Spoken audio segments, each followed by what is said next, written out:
Okay guys, hi, I'm Tanaha. Welcome back to my channel. I hope you guys have been enjoying it. Sorry I haven't uploaded as much as I should be. I will get there, we're all good. If you guys are new, welcome.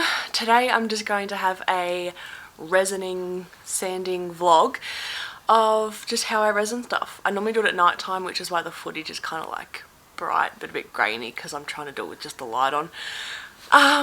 But yeah, I hope you guys enjoy. If you do, please give a like for me and subscribe if you want more tips and tricks with resin. And if you guys have any questions, feel free to comment below. I'm happy to answer any. And if there's any videos you want to see of resining, let me know, or flower collecting or all that jazz. Okay, so enjoy. Here's the video. Here it is. Ta-ta.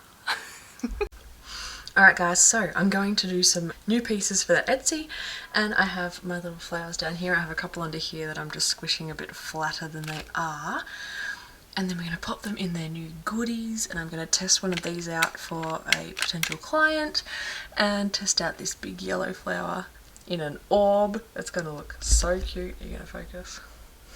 And yeah, so I'm going to get new pieces of the long pendants, new pieces of the pendulum and crystal, and new bigger crystals with roses in them, and they're gonna look so cute. So let's get resining.